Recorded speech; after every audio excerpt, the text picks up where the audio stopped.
My talk this evening is not my own. I'm relying on the help of one of my own confreres, Father Matt Allman, who wrote this talk several years ago and gave me a copy. So I'm turning to him this evening and using his words and his inspiration to speak to you.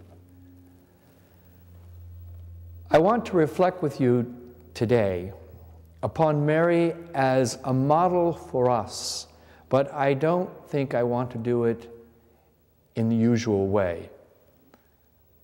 I'd like to look at her through one of her titles and see how she leads the way for us, her future disciples, her fellow disciples, in this particular dimension of her person. One of the earliest titles that has been given to Mary from the early church was that of the God-bearer.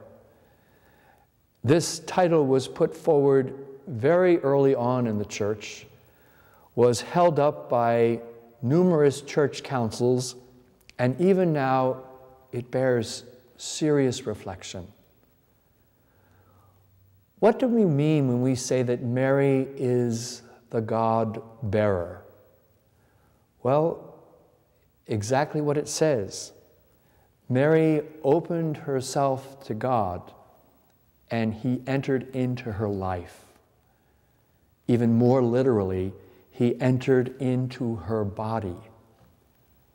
The Holy Spirit came upon her, and Mary conceived within herself Jesus, our God made flesh. Mary bore God. She carried him in her womb for 9 months, and then surely carried him in her arms for many months after he was born. Every day during her pregnancy, she experienced physical reminders of God's presence in her life, in her womb. When she woke up, when she lay down, when she sat, when she stood, when she walked, Jesus, God was there in the belly of her womb, growing, taking shape. She was responsible for this growth. God had made himself subject to this woman, and it was she who loved him into the world. It was only through the incarnate, only through Mary, that the incarnate God ever got to us. If we want to appreciate what Mary did for us, I would suggest that you spend time with a woman who is pregnant, or for you women out there who were married, recalling your own pregnancy. Or the next time you see a woman who is pregnant, I would suggest you just contemplate who she is and the child that she's carrying. A friend of mine is about to have a baby, and she's very excited. And it has been incredible to watch her. Her pregnant is such a dominant reality in her life, engaging her on all sorts of levels.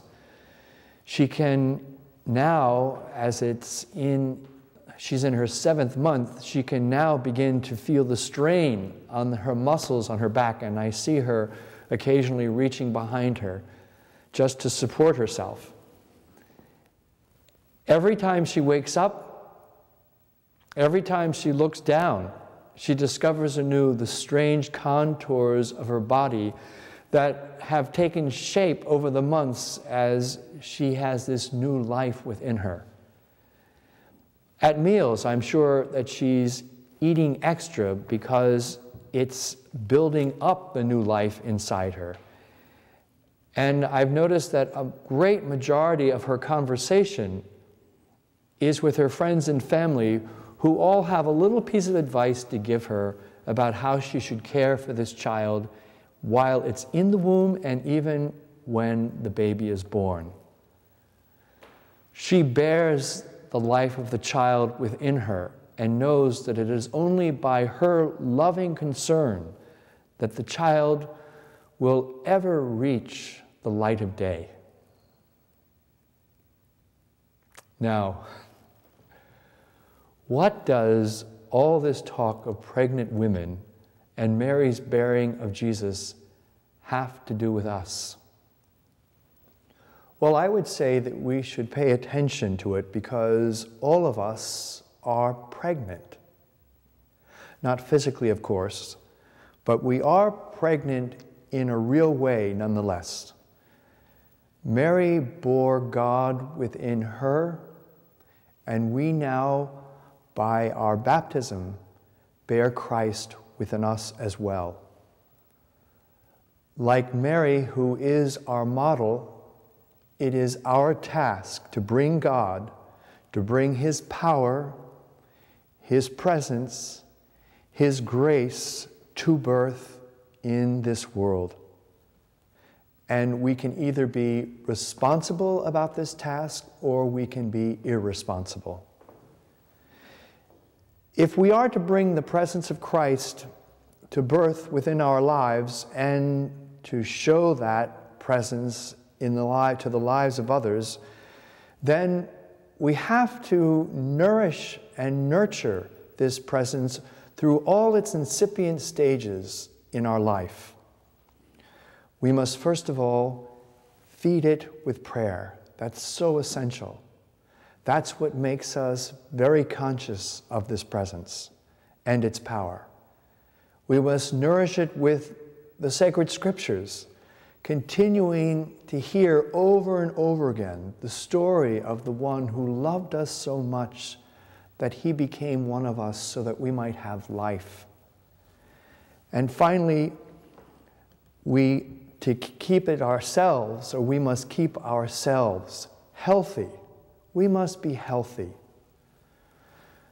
We must love this presence, and we must practice the attentiveness and the care and the discipline necessary to care for the growth of Christ if we want the presence of Christ to truly reach the light of day and to become a reflection in the world. Mary, the God-bearer, is our model in this task. She, once and for all, bore the eternal God into the world of history. But we too now must help to further accomplish this task.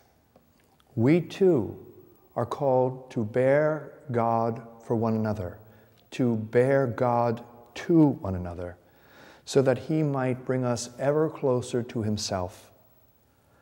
God has placed His life in our hands, or more literally, in our hearts. That is the womb in which His life grows.